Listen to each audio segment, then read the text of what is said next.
Olá, boa noite. Em 1941, em plena ditadura do Estado Novo, entrou em vigor o Código de Processo Penal que usamos até hoje. Ele organiza a justiça penal e cria o caminho para que o Estado possa punir quem comete crimes. Essa herança autoritária cria atritos entre o CPP e a Constituição Cidadã de 1988. Em 2008, tentou-se, sem sucesso, resolver essas arestas. Agora o Congresso tenta mais uma vez editar um código que atenta às regras de uma sociedade democrática e permita também ao país superar a grave crise de impunidade. A comissão especial criada pela Câmara dos Deputados para analisar o projeto de novo código vindo do Senado já recebeu os trabalhos dos sub-relatores setoriais. Começa agora a fase final de discussões antes de o relator apresentar sua proposta. E o Expressão Nacional traz hoje alguns dos pontos a serem enfrentados nesse debate. Nossos convidados são o relator da comissão, deputado João Campos, do PRB de Goiás, o deputado subtenente Gonzaga, do PDT de Minas Gerais, o vice-presidente do Instituto de Defesa do Direito de Defesa, o advogado Hugo Leonardo. No Skype, contamos com a participação do juiz do Tribunal de Justiça do Rio de Janeiro, professor e autor de diversos livros de direito penal, André Luiz Nicoliti. E eu gostaria de começar perguntando aos senhores: a sociedade, sempre que há uma mudança desse porte, o que a sociedade mais espera quando a gente fala em segurança pública é que diminua a impunidade. A sociedade brasileira, em todos os níveis, ela identifica a violência que ela vive no dia a dia com a impunidade. E, ao mesmo tempo, a gente vê aí, na situação da segurança pública, os presídios explodindo. Quer dizer, o Brasil prende demais, né? Muita gente presa sem condenação, muita gente que já cumpriu sua pena e continua na prisão. Deputado João Campos, será que o novo código consegue resolver essas duas pontas? Conseguir acabar com a impunidade, mas também conseguir acabar com essa superlotação de gente na cadeia que não resolve grande coisa para a nossa segurança? Não conseguirá. O novo código se pretende dar efetividade à justiça criminal, impedir que a justiça e as polícias fiquem enxugando gelo, como está hoje. Mas o problema da criminalidade não diz respeito apenas à norma. Nós temos um conjunto de outras dificuldades que contribuem para a violência que temos aí. A ausência de financiamento, por exemplo, contribui significativamente para esse quadro que temos aí. E a ausência de financiamento diz respeito a um conjunto de situações. Veja você, o Estatuto do Desarmamento é uma lei dura em relação ao comércio de armas, ao tráfico de armas, enfim. Todavia, no que se refere aos bandidos, aumentou-se as armas no país. Por quê? Temos uma lei dura, mas as fronteiras abertas, livres. A lei antidrogas de 2006, uma lei dura, duríssima em relação ao cultivo, ao financiamento, ao tráfico, ao comércio, mas aumentou o tráfico e a comercialização de drogas no país. Porque a lei, embora seja dura, não houve investimentos para coibir, prevenir e reprimir o tráfico de drogas no país. Então, a lei importante e essa parte que cabe ao Congresso Nacional, nós vamos fazer com muito carinho, com muito zelo e com muita responsabilidade. Mas a lei sozinha não será suficiente. Deputado subtenente Gonzaga, o senhor também tem essa impressão tão pessimista do deputado João Campos? Infelizmente, nós convergimos nessa premissa, né? O Código do Processo Penal ele vai regular o processo penal, a investigação e a forma de se processar, né? Como os parâmetros para que o processo caminhe exista e, portanto, ele estabelece parâmetros para a polícia, para a justiça, para o Ministério Público. E, efetivamente, não dialoga com as demais políticas necessárias para o combate à criminalidade. Então, não dialoga com a questão prisional, não dialoga com a legislação penal diretamente, não dialoga com o financiamento, não dialoga com a organização do sistema de segurança pública do Brasil. Portanto, a população pode, mais uma vez, frustrar, porque o que se espera é que esse novo código realmente traga uma grande contribuição para o combate à impunidade. Esse eu acho que é a síntese do que a população quer. Mas o senso comum aponta que o combate à impunidade vai para além, como a senhora mesmo abordou na abertura. O sistema prisional, enfim. Então, vai haver uma grande frustração. O que não pode, obviamente, ser a orientação para o nosso trabalho, né? No sentido de que, apesar da certeza da frustração com o resultado dessa construção do código, é necessário que ele seja atualizado. Então, é uma peça que tem que ser atualizada. Nós temos que ter a capacidade de dialogar com a sociedade, que é alterar o Código de Processo Penal, por si só, não é a solução da lavoura, como nós gostamos de dizer lá nas Minas Gerais. Doutor Hugo Leonardo, qual a expectativa dos advogados com relação a esse novo código? Boa noite, Vânia. Boa noite aos telespectadores. Nós temos uma cultura no Brasil de que quando nós vislumbramos algum problema, a gente procura mudar a lei, né? Efetivamente, nós não temos um país de impunidade. Somos a 4ª maior população prisional do mundo e, em velocidade, o país que mais encarcera. O fato é que nós prendemos muito, mas prendemos muito mal. E isso não é sinônimo de impunidade. Nós, de fato, temos um código da década de 40 que não está em harmonia com a nova Constituição, que não é tão nova assim, data de 1988, mas um código que exatamente não está acomodado a alguns preceitos constitucionais. O que nós temos que ter claro é que o problema de criminalidade, o problema de violência nos grandes centros urbanos, não é exclusivamente um problema de lei processual penal ou de lei penal, é um problema social, um problema que precisa ser atacado em outras searas da sociedade, precisa ser atacado em assistência social, em inclusão social de pessoas que efetivamente não têm condições mínimas, ao mínimo de civilidade nas grandes cidades e pelo interior do país. Então, me parece que a mudança do Código de Processo Penal, ela é central para resolver problemas pontuais e que, sem dúvida alguma, não desnudará ou não resolverá o problema dessa pseudo-impunidade que alguns acreditam existir. Posso fazer uma provocação? Essa expressão de que o Brasil prende muito e prende mal, ela vai se consolidando como uma máxima. E eu tenho tenho sérias restrições ou indagações a respeito dessa afirmação. Por quê? Dados do CNJ apontam que nós temos 900 mil mandados de prisão em aberto para ser cumprido. Mas nós temos, estatisticamente, um dos piores índices de elucidação de crime no Brasil. As estatísticas são questionáveis, mas a estatística que nós temos fala de 8% dos crimes de homicídio. Recentemente, o CONAMP apresentou uma pesquisa que dá uma média de 68% dos inquéritos de homicídio no Brasil não chega a nenhuma conclusão. Nós temos uma média de julgamento de homicídio no Brasil de 9 anos. Nós temos a pena em regime fechado, a pena de prisão, a partir dos 8 anos, de 4 a 8 por decisão da Justiça.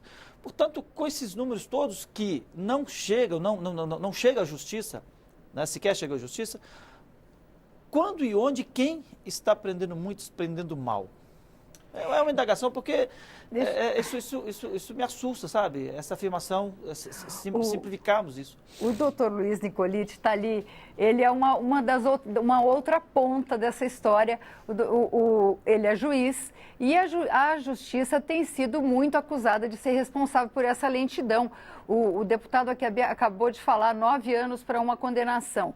Como é que o senhor vê essa questão? O código ajuda, não ajuda? Como é que o senhor vê esse problema aí da impunidade, do que se considera impunidade? Bem, inicialmente, respondendo à primeira provocação, né, que todos se manifestaram sobre ela, eu poderia dizer que o Código de Processo ele tem que ter uma premissa muito delineada, e aí eu comungo das mesmas ideias que já foram expostas, de que ele não pode pretender dar uma resposta à impunidade, porque ele não tem essa função no Estado democrático de direito. A função do Código de Processo é regrar, limitar o exercício do poder punitivo, estabelecer regra para o exercício do poder de punir. Então, na verdade, ele tem uma função limitativa para que o direito de punir não seja feito e realizado de forma arbitrária, né? O problema da impunidade, ela tem que ser vista com outro olhar. Primeiro, comungo da ideia de que não há impunidade no Brasil. No Brasil, pune-se muito. O problema do Brasil, e aí já entrando na segunda questão que foi colocada, é que nós temos que enfrentar os problemas de frente, né? Há uma seletividade no tipo de delinquência que se quer combater. E isso gera uma uma obstrução da justiça, das artérias da justiça. Então, se por um lado nós temos aí homicídios, latrocínios, crimes graves que necessitam de uma investigação apurada e que acabam não chegando à justiça, por outro lado, a justiça está entupida de besteiras. 70% das pessoas que estão presas hoje no Brasil não deveriam estar presas. São furtos, estelionatos, pequenos traficantes de drogas entre 18 a 25 anos, sem envolvimento com arma ou facções criminosas, que estão presos. 70% do que nós temos no sistema carcerário hoje é besteira, porque a polícia, o Ministério Público e a Justiça perde tempo com aquilo que a polícia às vezes chama de feijoada, né? Então, nós temos que ter um olhar claro de desobstruir as artérias do sistema de justiça criminal para que ele possa cuidar de coisas efetivamente sérias e importantes. Então, há um problema de gestão. O segundo ponto é que esses problemas não são fáceis, né? Por exemplo, o deputado João Campos mencionou aí o problema das armas, né? Que nós temos uma lei rigorosa e não temos controle de fronteira. Mas se a gente for ver as estatísticas, por exemplo, o número de crimes envolvendo armas, as armas apreendidas nos crimes cometidos, a maioria delas são produzidas no Brasil. Então não é um problema de fronteira apenas, é um problema de política criminal. Vamos permitir a produção e comércio de armas no Brasil? Isso está gerando mortes, isso está gerando crimes. E o Congresso teve um plebiscito na época que a sociedade brasileira e o Congresso Nacional disseram que querem, optaram por esse caminho de fabricar, produzir e vender armas no Brasil. E as armas que estão matando não vêm das fronteiras, segundo as estatísticas. Então, esses problemas são complexos. Por outro lado, nós proibimos as drogas, né? E por que proibimos as drogas? Por uma política que acredita que a proibição das drogas vai gerar a proteção da saúde. Só que morrem muito mais policiais e morrem muito mais cidadãos, né? Pelo confronto, pela guerra, pela disputa do tráfico e a guerra às drogas, do que morrem pessoas de overdose. Então, será que não temos alternativas para tratar o problema de saúde decorrente das drogas, ao invés de sedimentar uma política de guerra às drogas, que nós não temos fôlegos para suportar, que incham, né, as nossas penitenciárias e dificultam o sistema de justiça criminal? São questões muito mais complexas que o Código de Processo e que a gente tem que enfrentar. Essa primeira rodada levantou todos os problemas que a gente tem na segurança pública. Eu vou tentar aqui humildemente trazer aqui a discussão de novo para o nosso código. Claro, eu acho que isso fica claro, né? Traça um panorama das limitações que uma lei tem, mas também vamos tentar mostrar aí as possibilidades. A gente acompanhou aí a produção dos subrelatores e entre algumas propostas e algumas questões que se levantaram, algumas propostas de diminuir o número de recursos possíveis. Em geral, os advogados não gostam muito disso, né, doutor Hugo? De recursos possíveis durante o processo, quer dizer, para poder acelerar. E uma outra proposta do deputado Rubens Pereira Júnior, se não me engano, que cria um procedimento sumário, que ele permitiria acordo entre defesa e Ministério Público para crimes até 8 anos, que se acordasse, inclusive já com uma pena mínima, e não levasse para o sistema judiciário, quer dizer, desafogando o judiciário. Bom, enfim, e diversas outras propostas que surgem aí nos debates, de tentar tirar os crimes de menor poder ofensivo, né, e criar talvez um sistema parecido com o sistema americano, se não me engano, né, que o juiz já resolve ali a questão e você não faz um processo. O que o senhor acha, deputado João Campos? Isso funcionaria no Brasil? O senhor acha que essas propostas que tiram da via processual tradicional os crimes de menor poder ofensivo podem tornar mais rápido e a diminuição de recursos? Veja você, antes de responder objetivamente, eu queria voltar a uma expressão dita e que o deputado Gonzaga terminou se contrapondo, que o Brasil prende muito e prende mal. Eu não acho que prende mal. E nesse particular, eu acho que eu termino discordando um pouco também do magistrado que participa conosco aqui. André Luiz Nicolini. Porque, veja você, até os crimes com até 2 anos de previsão de pena, de até 2 anos, são chamados crimes de menor potencial ofensivo. Não tem investigação, não tem inquérito, não tem flagrante, é um termo circunstanciado que faz uma audiência com o juiz, ninguém vai preso, não é? Bom, para os crimes até 4 anos de prisão, se se trata de alguém primário e o crime é sem violência, se for condenado, é regime aberto, não há que se falar em cadeia, não é? Para os crimes médios com pena até 8 anos, se houver condenação, é regime semiaberto. E outra coisa em relação às drogas.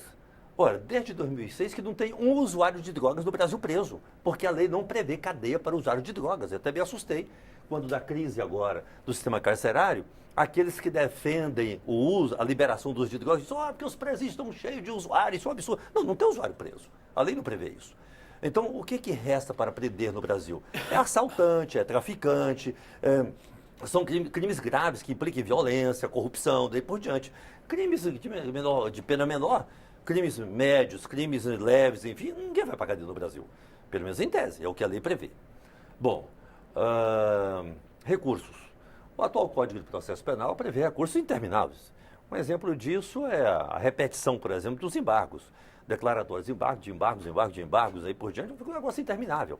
O recurso na sistemática que nós temos hoje, ao meu sentir, ele não serve no Brasil apenas para garantir, por exemplo, a ampla defesa do acusado. Vai além disso. Serve para impedir também a efetividade da justiça. Não pode ser. Nós temos que fazer com que o Código de Processo garanta, ou melhor, assegure as garantias constitucionais, a exemplo da ampla defesa.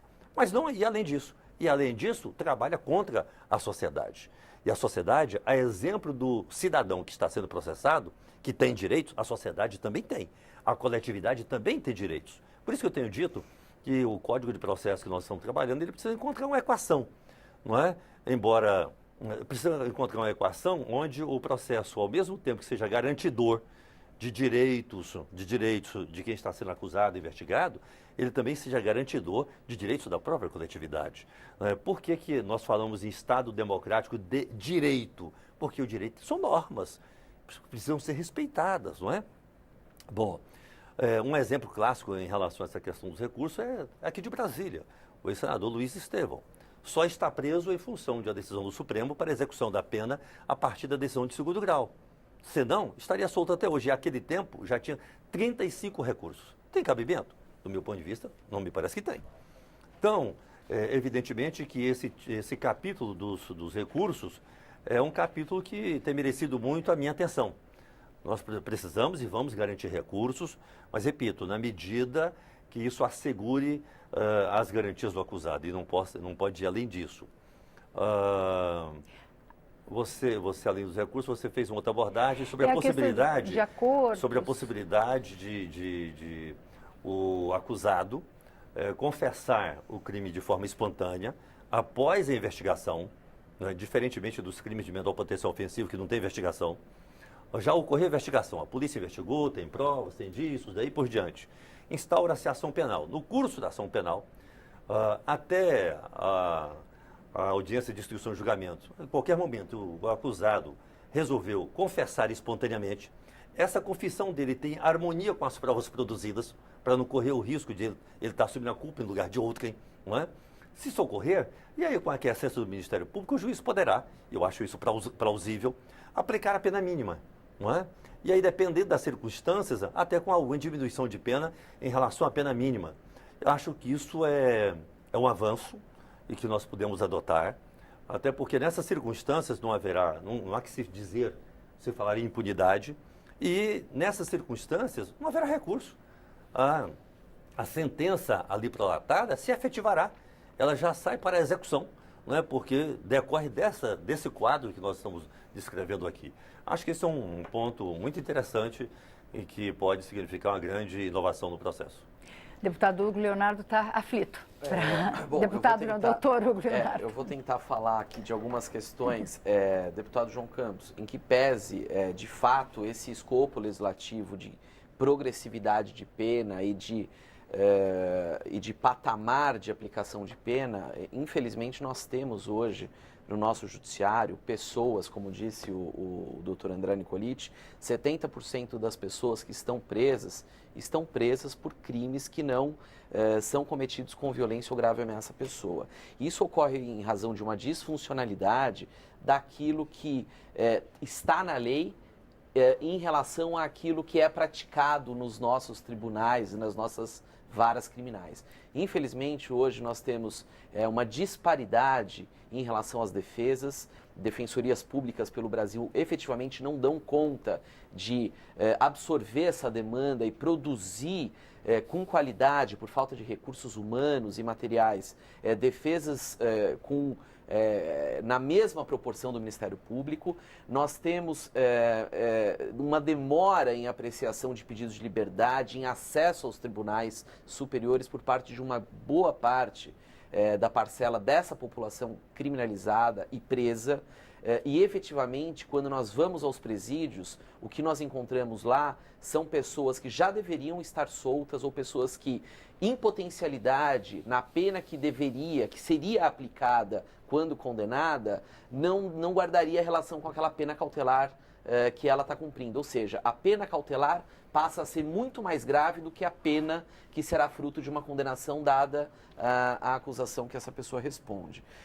No que diz respeito à diminuição de recursos, o que a gente tem que ter em mente, na minha opinião, é o seguinte: nós temos um exagero de crimes hoje previstos na nossa legislação penal. Nós sofremos de uma coisa denominada inflação legislativa do ponto de vista penal. Tudo é crime.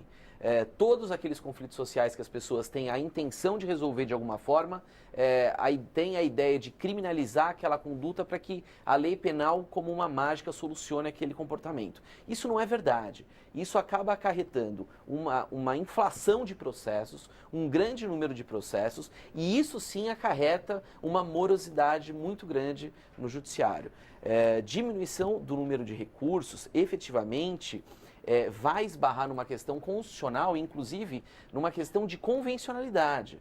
O Brasil subscreveu o tratado, o Pacto de São José da Costa Rica, que prevê expressamente, por exemplo, o duplo grau de jurisdição. Essa é uma norma inexorável para o processo penal brasileiro.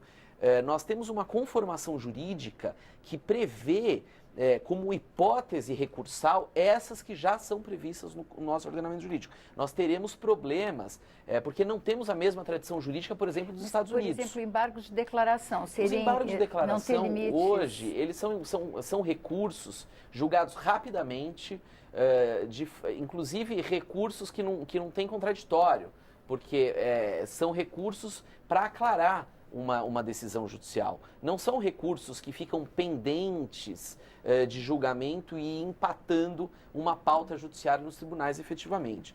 E já para concluir aqui a última questão, em relação aos acordos que vêm agora no projeto de Código de Processo Penal como alguma coisa a resolver o número de processos e uma morosidade. O que a gente tem que ter em mente é o seguinte: nós temos uma cláusula pétrea na nossa Constituição Federal, que é o devido processo legal.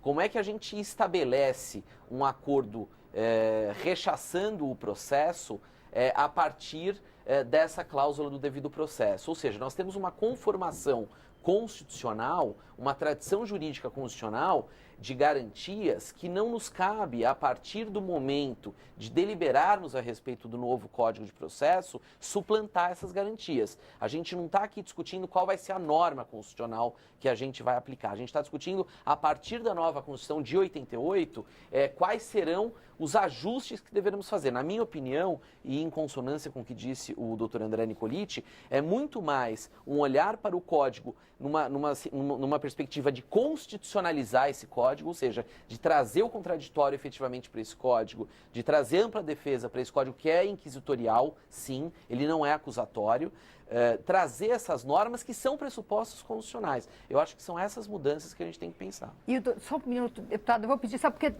é muito incômodo o Skype. O doutor André aqui está pedindo para falar e a gente não queria deixar ele o tempo todo esperando lá. Por favor, doutor André, depois a gente volta com o deputado Gonzaga, subtenente Gonzaga, por favor. É porque esse tema que foi colocado, eu acho que o problema do Código e o problema do sistema de justiça hoje, eu acho que eu fico muito tranquilo para fazer essa crítica, até porque sou membro do Poder Judiciário. Eu acho que isso é muito mais um problema dos órgãos do sistema de justiça, ou seja, polícia, Ministério Público e principalmente o juiz, que tem a chave da prisão, que é ele que define quem entra e quem sai, do que um problema do legislativo. O nosso código está ruim? Tá. Passou por uma reforma de 2008 e nem essa reforma nós conseguimos dar conta dela, porque estamos aplicando mal essa reforma. Por exemplo, nós não conseguimos, a senhora falou muito, destacou que é um código de 1940, da década de 40, fascista, etc. Nem esse código nós estamos conseguindo respeitar, nós estamos tendo conduções coercitivas fora das hipóteses do código, nós estamos tendo inversões na regra de oitiva da testemunha, que o legislador em 2008 disse que o juiz pergunta complementarmente ao final, e há ainda juízes que perguntam desde o início. Então, eu acho que o foco da mudança não tem que ser essa coisa do recurso, ou essa coisa, enfim, essa preocupação com a impunidade. Eu acho que tem que ser o controle sobre os poderes, o controle sobre o juiz, e o sistema de nulidade para isso é importantíssimo. O juiz tem que saber o seguinte, a regra do código diz A, se ele fizer B, é nulo. Acabou, não tem como fazer. E por que nós temos recursos? Porque a regra diz A, o juiz faz B e o advogado tem que recorrer. O Tribunal de São Paulo hoje, o TJ de São Paulo hoje, é responsável por 60% dos habeas corpus destinados ao STJ. Já pensaram nisso? Nós temos 28 tribunais locais, 27 do Estado, 1 do Distrito Federal e 5 federais. Só um tribunal da Federação consome 60% dos habeas corpus do STJ. Alguma coisa há de errado nesses dados. Então, o problema dos recursos, os embargos declaratórios que foram mencionados, existe uma fórmula padrão do juiz despachar os embargos declaratórios, que é dizendo, não há obscuridade, não há contradição, não há omissão na decisão, pelo que mantém pelos próprios fundamentos. E aí? E quando é omissa a decisão? Esse dever de fundamentação, né, que a gente muitas das vezes... Então, o problema é um problema de justiça. Os dados, o deputado Campos destacou bem, de fato a lei prevê que até 4 anos dificilmente alguém seria levado ao cárcere. Mas os números, os dados estatísticos não indicam que isso está sendo cumprido. Isso é fato, não tem o que discutir, né? Então, eu acho que temos que pensar em um código que limite o juiz, que crie nulidades claras, que determine exatamente os resultados e as consequências dessas nulidades, desses desrespeitos às leis e às regras, para que aí sim nós tenhamos um código que seja efetivo. Porque, não obstante as regras estabelecerem A, né, o sistema de justiça está promovendo B. E um outro tema importante, que é o tema da justiça consensual, do plea bargain americano, ou da experiência italiana, temos que ir lá ver nesses países o que está acontecendo. Os Estados Unidos hoje padecem de um problema grave, que é da arbitrariedade dos acordos. Ninguém controla o Ministério Público lá. E nós estamos tendo uma experiência aqui com a delação premiada que pode nos ensinar muito sobre isso. Quem controla as delações? Quem define com quem você negocia e com quem você não negocia? Doutor André, o senhor está sempre antecipando os nossos temas. A gente vai conversar sobre isso depois do intervalo. Por enquanto, eu queria ouvir a opinião do deputado subtenente Gonzaga sobre esses temas. Deputado Gonzaga, eu queria só cumprimentar o doutor André. Eu achei ele muito corajoso de fazer uma crítica à própria magistratura. E é melhor que ele fizesse. Porque essa é uma outra questão que se coloca. Às vezes faz-se uma lei e ela termina também não tendo a consequência porque parte da magistratura não observa. E um dos exemplos clássicos atuais é o que ele deu, das conduções coercitivas. Eu fui abordado recentemente como relator, deputado, que regra o senhor vai estabelecer para as conduções coercitivas? Então, nenhuma. Ela está posta. Ocorre que determinados setores do judiciário não observam a regra, atropela a regra. O senhor foi muito corajoso. Parabéns realmente ao doutor André. E é bom que todos nós tenhamos coragem de cada um de nós, cada um no seu espaço, fazer autocrítica, né? eu sou policial militar, preciso de fazer as minhas críticas também, as autocríticas. Mas só para, entendendo que é uma proposta conflitante, né, que não tem acordo ainda, mas eu caminho na direção de admitir o princípio da barganha, né? Ainda falando depois da doutora André, que citou os Estados Unidos, que é a referência desta prática, dizendo que lá está tendo muita arbitrariedade, mas se nós olharmos, eu apresentei inclusive um projeto que não foi apensado ao projeto da reforma do Código, está lá na CCJ, no limite da 9.099. Há que se falar que inverter hoje o modelo atual, em que suspende o processo e espera que momento que vai retomar esse processo, que controle que nós temos desse cidadão, dessa conduta dele. Então, há que se falar que está ferindo o princípio do devido processo legal. Se nós cumprirmos a 9.099, do jeito que ela está, apenas dizendo assim, olha, se houver a admissão da culpa, aplique-se a pena e suspende a pena, isso por si só fere? Na minha opinião, sim. Pois é controverso, porque nós temos ministro do Supremo defendendo isso, nós temos vários juízes defendendo essa premissa. Então, sim, estudiosos com percepções diferentes, defendendo ou combatendo o ponto de vista. Eu, nessa perspectiva da celeridade, da oralidade, enfim, que é um princípio que também foi muito defendido nos debates, nas audiências públicas, eu apresentei um projeto nessa linha dentro da Lei 9.099 e que, na discussão do Código, avança para apenas acima de 2 anos, fugindo, portanto, da 9.099. Mas está aí o conflito colocado. Que é bom. Que é bom. Mas... Eu, por exemplo, defendo a inconstitucionalidade da 9.099. Eu acho que se é crime de menor potencial ofensivo, não devia ser crime. Então, tira da seara penal. E a gente vai fazer o intervalo. Antes eu vou responder o Antônio Carlos de Três Pontas, Minas Gerais, que ele pergunta se haverá mudanças na lei com relação aos menores de idade. Antônio Carlos, a Câmara dos Deputados está discutindo mudanças no Estatuto da Criança e do Adolescente. Procura na nossa página, a gente tem uma comissão tratando disso aqui. A gente volta daqui a pouco. Enquanto isso, manda sua participação.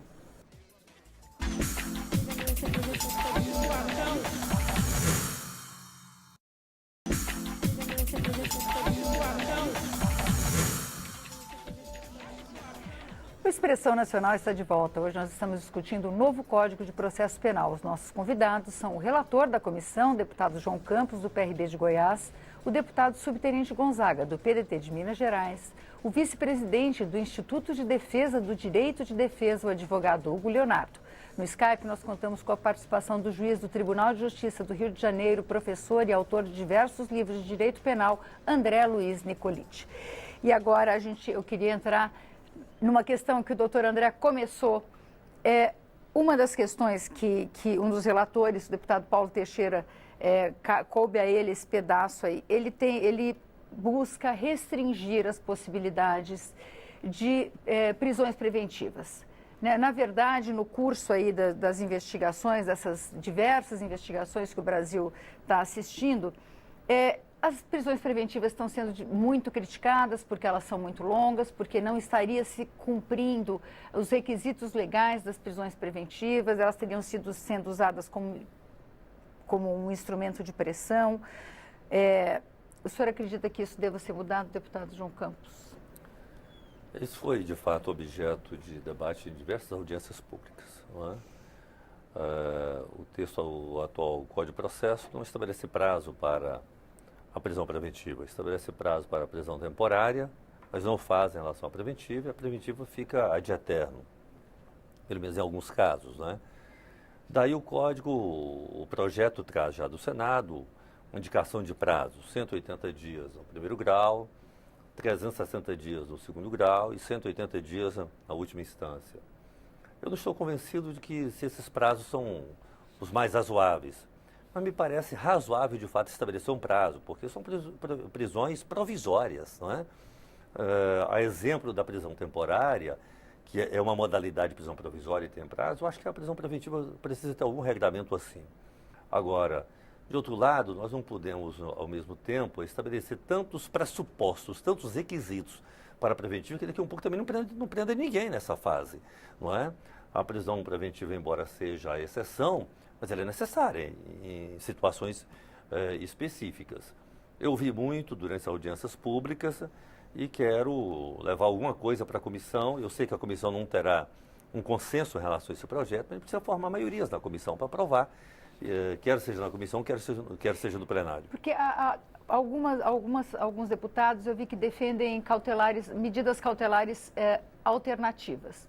Mas isso nem sempre a pessoa que é alvo dessa cautelar, que está com alguma restrição, ela cumpre, que não seja na forma da prisão, ela cumpre essa restrição, né? Ela cumpre os objetivos da prisão preventiva. Pelo menos é esse o argumento que a gente ouve aí. O juiz tem que ter essa liberdade de ver em que hipótese ele converte ou deixa de aplicar a preventiva para adotar uma ou várias das medidas cautelares diversas da prisão. Mecanismos para monitorar se elas estão sendo levadas a termo não existe, não é? Existem. Agora, quem sabe, eu tenho feito uma reflexão, e disse isso umas 2 vezes em audiências públicas, de algo que tem me inquietado. Quando nós aprovamos a Lei 11.403, que foi a Lei das Cautelares, diversas da prisão, estabeleceu-se algo que aparentemente é consensual, não é? A prisão preventiva é a exceção da exceção. A regra durante o processo é o acusado ficar solto. E nós estabelecemos lá o seguinte, que mesmo estando presente os pressupostos para a preventiva, caberá ao juiz verificar se não cabe a medida alternativa. E, por vezes, eu andei pensando o seguinte, mas se estão presentes os pressupostos, por que não decretar a preventiva? E as cautelares sejam para as demais hipóteses. Bom, então aqui não estão presentes os pressupostos da preventiva. Então o juiz vai analisar a possibilidade de uma medida cautelar ou várias, naquele caso concreto, ou então do cidadão responder solto, independente de medida cautelar. Eu provoquei a comissão as 2 vezes sobre essa inquietação minha, mas também não tenho uma conclusão. E sei que isso contraria diversos estudiosos do direito. Deputado subtenente, por favor. Olha, tudo nessa proposta é polêmica, né? Me preocupa, o subrelator dessa matéria, o deputado Paulo Teixeira, inclusive ele retira do artigo 312 a possibilidade da decretar preventivo por razões de ordem de segurança pública, de ordem pública. Garantia da ordem pública. Garantia da ordem pública. Isso nos preocupa. Aliás, na nossa visão, uma repetição criminosa seria uma boa justificativa, aliás, já tem julgados nesse sentido, para a decretação ou para a manutenção da preventiva por razões de ordem pública, né, da manutenção da ordem pública. A reincidência tecnicamente é no trânsito julgado, né? Mas a reiteração, a repetição de crimes com violência contra a pessoa, em especial, com resultado de morte, ela é uma constante no Brasil e, na nossa visão, isso deve ser uma sustentação, uma motivação para a decretação da prisão preventiva. Nesse sentido, há convergência entre nós também. É uma convergência. O que está gerando uma crítica maior, porque a delação premiada é um instituto recente. Então, há uma crítica hoje na manutenção da prisão preventiva como instrumento de pressão para que a delação aconteça, que é muito diferente das razões de ordem pública. E nós não estamos falando de ordem pública de pequeno furto, de pequeno tráfico, de tráfico privilegiado. Nós estamos falando de homicídio. Nós estamos falando de violência contra a pessoa. Então, nós não temos um tipo de crime só. Então, assim, eu tendo a concordar, né, considerando que a delação é um instrumento novo, que nós vamos ter que chegar um momento de termos uma orientação maior, para além do posicionamento de alguns magistrados apenas, de alguns integrantes do Ministério Público, de que a preventiva, como instrumento de pressão para haver uma delação, é fugir da responsabilidade da investigação. Quer dizer, quando nós falamos também de prazo para a preventiva, nós estamos dialogando com uma deficiência do Estado que não investiga no tempo correto, que não processa no tempo correto, que não julga no tempo correto. Então, o que é longo? É 2, 3 anos de preventiva ou 2, 3 anos sem julgamento? Ou 2, 3 anos sem investigação? O que é mais longo? Para mim, é o tempo sem investigação, é o tempo sem processo, é o tempo sem julgamento. Então, eu tendo a não pensar em tempo máximo da preventiva. Porque se tem os pressupostos, ela tem que estar acontecendo. O que nós temos que sair da preventiva é para uma condenação. E aí dependemos da eficácia do Estado para investigar, do Ministério Público para processar, do Judiciário para julgar. Então, nós não podemos falar que vamos soltar alguém com 1 ano, porque vão demorar 9 anos para fazer um julgamento de um crime de homicídio, que é a média no Brasil. Eu passo essa pergunta para o doutor André Nicoliti. Mas antes me permita, só aproveitando essa observação do deputado Tânia Gonzaga, o prazo também que se estabeleceu para o inquérito policial, para a investigação, é de 90 dias, mas dependendo da circunstância, ele pode ir até 720 dias. E aí sim, se não concluir a investigação por deficiência do Estado e por diante ou pela complexidade da investigação, arquiva-se o inquérito. Parece ser uma forma de extinção da punibilidade que eu não posso concordar, não é? Não posso concordar. Doutor André. Essa questão do prazo é fundamental, deputado. Por exemplo, nós temos um prazo de comunicação de prisão no Brasil que é de 24 horas. Na minha experiência como magistrado há quase 17 anos, eu nunca ouvi 2, 3 vezes a polícia deixar de cumprir esse prazo. Sabe por quê? Porque ela sabe que o juiz solta se ela não comunicar em 24 horas. Eu nunca vi um inquérito de réu preso durar mais de 10 dias, porque a polícia cumpre os 10 dias. É raro uma hipótese disso ser descumprido, porque sabe que se descumprir, o juiz solta. O problema é que o juiz não tem prazo para manter o indivíduo preso e o processo se arrasta e as prisões se alongam. Em boa parte do mundo democrático, Europa e até os nossos vizinhos na América Latina, existe um prazo fixado em lei para prisão preventiva.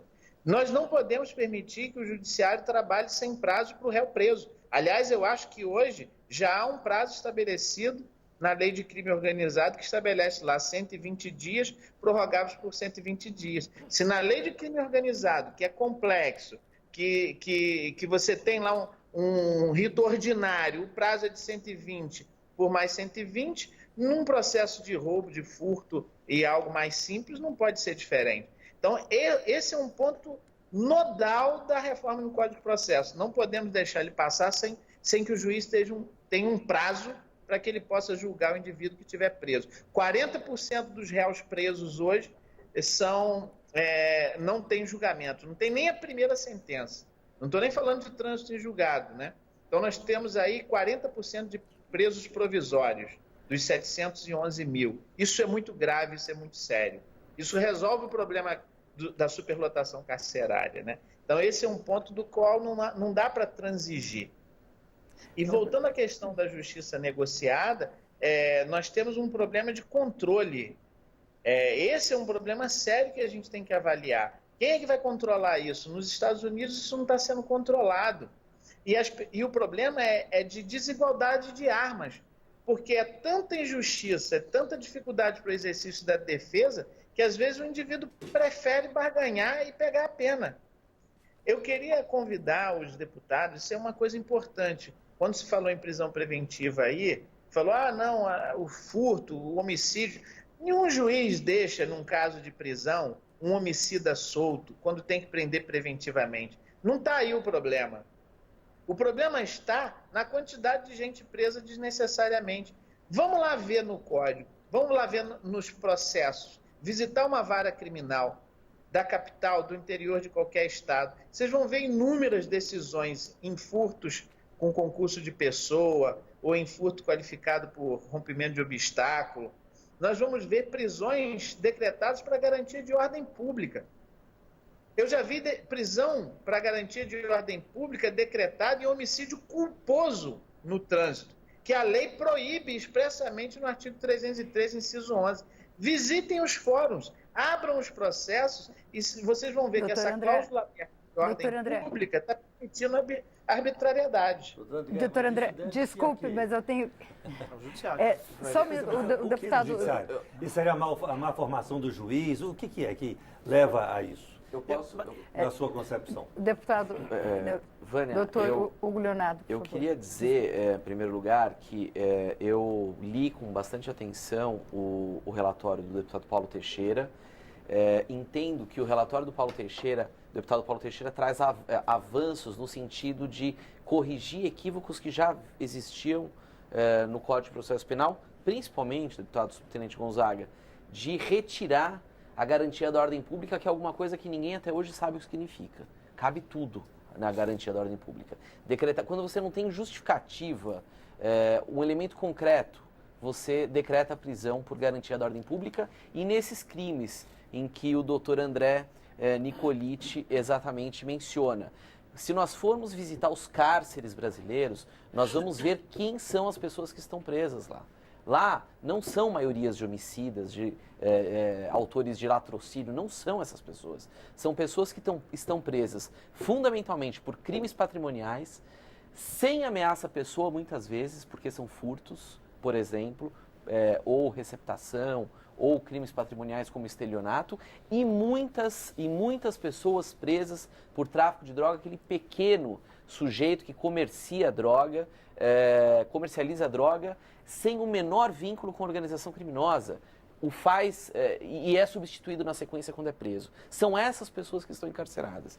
Então, me parece que o relatório do deputado Paulo Teixeira, ao retirar a garantia da ordem pública e ao especificar com muito mais critério as medidas cautelares e a necessidade de um magistrado justificar quando não for impor alguma das medidas cautelares, me parece que é um bom começo para começarmos a solucionar esses problemas de decretação de prisão preventiva automaticamente. Nós temos hoje no Brasil 40% de preso provisório, 40% de pessoas que não foram condenadas, subtenente Gonzaga, cumprindo penas, muitas vezes, para além daquele tempo do que se fosse condenado. Eu quero colocar com esse dado. Eu fui relator numa comissão especial que discutiu deputado. Projetos, a lei de execuções penais. Esse número ninguém conseguiu provar. Em várias audiências públicas. Dos 40%? Esses 40. Esse é o número que está colocado e carece de ser confirmado. Esse número é do CNJ, do Sim, Conselho Nacional mas de ainda Justiça. o próprio CNJ não sustenta que é exatamente 40%, não, ou ainda que seja uma margem. Pior, o Brasil não sabe quantos presos nós temos para mostrar o caos que existe no sistema penitenciário. Eu gostei da manifestação do doutor André quando ele fala que o prazo é para o juiz cumprir, julgar. Nesse sentido, eu concordo. Tá certo? Agora, não pode ser o prazo para a liberação, por simplesmente, eu não fiz nada, não aconteceu nada, então a sociedade vai pagar o preço de colocar essa pessoa que, em algumas hipóteses, não deveriam ficar. Teria que ser condenado, teria que ser julgado. Então, ele falou do prazo para o juiz, eu gostei. E volto à questão desse número, ainda que seja os 40%, nós temos, temos um problema de investigação no Brasil. Tá certo? Então, a maioria dessas pessoas que estão no sistema prisional ou que foram julgadas a partir de um flagrante. E esse flagrante é que está alimentando, porque o índice de investigação é muito pequeno.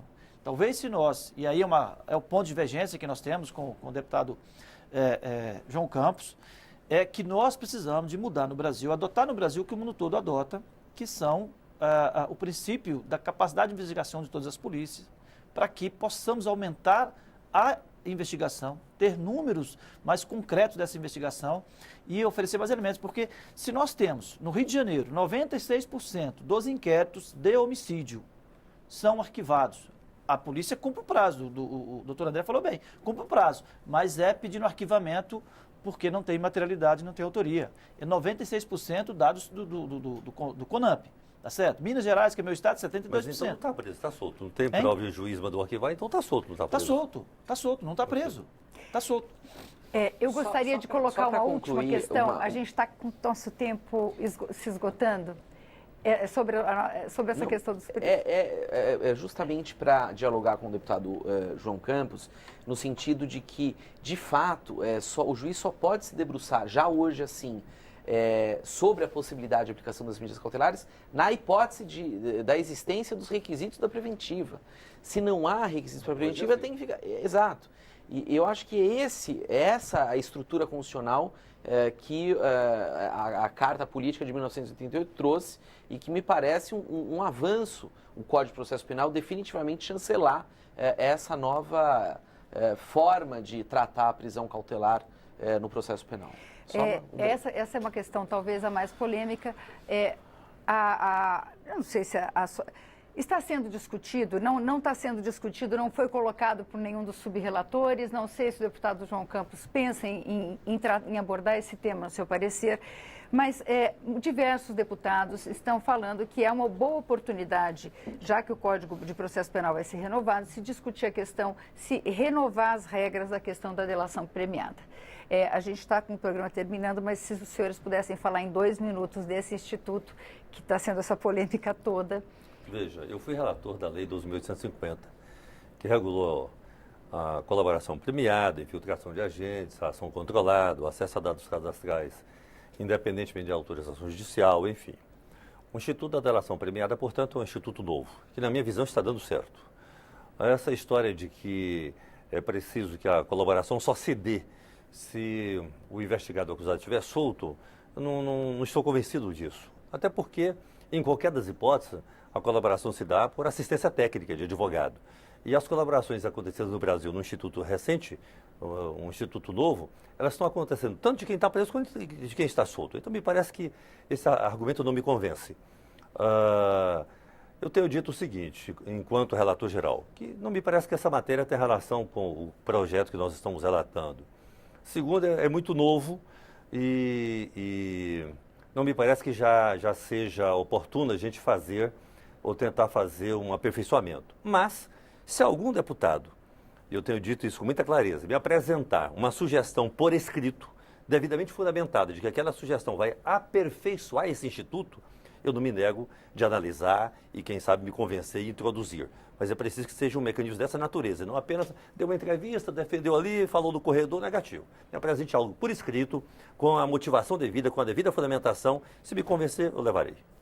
Deputado Hugo Leonardo, acabaram de avisar que a gente tem 1 minuto para cada um. Olha, eu vou ser muito breve. No que diz respeito às delações, a única coisa que me preocupa é que todas as modificações legislativas no que diz respeito ao processo penal tendem, e a delação não é a única, a suplantar a investigação. É otimizar, cortar caminho para uma boa investigação. E a investigação é um papel do Estado, o Estado deve aprimorar isso e é uma garantia de todos os cidadãos. Então, me parece que muito ao contrário de o Estado buscar pular etapas para se chegar a algum resultado de prova de autoria e materialidade, que se aperfeiçoe mecanismos de investigação criminal no Brasil. Doutor O André falou há instantes, acho que na primeira intervenção dele, sobre controle, por exemplo, do Ministério Público, enfim, não é? Eu acho que, quem sabe, aí seja um ponto de reflexão em termos de aperfeiçoamento. A delação, como está sendo conduzida hoje, não tem controle nenhum. E eu acho que em todos os procedimentos precisa ter controle. Se não tiver o controle judicial, tem que ter um outro tipo de controle, é necessário que tenha, para garantia de todos envolvidos naquele processo, no procedimento. Doutor André Nicoliti. A minha opinião é que delação premiada desde Tiradentes nunca deveria ter existido, né? Que foi aplicada pela primeira vez no Brasil no processo de Tiradentes, salvo engano, ainda com base nas ordenações filipinas, né? Que vigoravam aqui. Então, acho que não deveria existir. Mas se não pudermos mais viver sem ela, se isso for uma realidade que o Congresso não consiga mais reviver, eu acho que 2 pontos são fundamentais. Tem que ter controle, que hoje não há o menor controle sobre isso, e deve ser proibido a delação de quem estiver preso preventivamente, porque isso é tortura. Hoje o que a gente está vendo é que as pessoas prendem para que as outras delatem e que depois elas são soltas. E aí vincular prisão e delação é uma mistura muito perniciosa que atenta contra a dignidade humana. Voltando um pouquinho à questão da prisão preventiva. Doutor André, eu vou ter que interrompê-lo porque a gente falta 2 minutos e eu tenho que passar a palavra para o subtenente Gonzaga. Eu agradeço a sua participação. Doutor subtenente, muito obrigada por ter participado do programa. Eu tendo a convergir com o deputado João Campos, acho que é um instituto novo. E quando o doutor André fala que não pode haver ou não deveria haver a delação preso, quem mantém o preso é o juiz. Então, se foi preso em flagrante, enfim, quem mantém o preso é o juiz. Então, nessa perspectiva, não é proibir a delação do preso, é um controle que, de fato, o juiz tem que fazer. E houve uma tentativa, através de uma medida provisória, que tramitou aqui em 2015, de alterar algumas regras da delação premiada. Eu acompanhei essa medida provisória, fui da comissão especial e a disputa interna entre órgãos e o medo de alguns de nós mesmos de ser vítima da delação impediu que a medida fosse votada, ela foi arquivada, ela perdeu, caducou sem alterar. Foi um momento que nós perdemos a oportunidade de aperfeiçoar. Mas acho que a questão de estar preso é a estratégia de quem está conduzindo a investigação. Acho que não dá para falar, não dá para proibir que seja preso e impor apenas solto. Acho que é a circunstância. E aí eu concordo com o doutor André. Temos que ter mecanismo de controle da polícia, do Ministério Público e do Judiciário. Bom, a gente está terminando aqui. Eu agradeço muito a participação dos senhores. Muito obrigado, doutor Hugo Leonardo. Muito obrigado, deputado João Campos. Muito obrigado, deputado subtenente Gonzaga. Muito obrigado, doutor André Nicoliti. E muito obrigada a você que assistiu até agora aqui, que participou do nosso debate. Na próxima semana, a Maristela está de volta, ela vai discutir a mineração e o desenvolvimento social. Você encontra esse programa na nossa página ou também no YouTube. Obrigada pela audiência e até a próxima.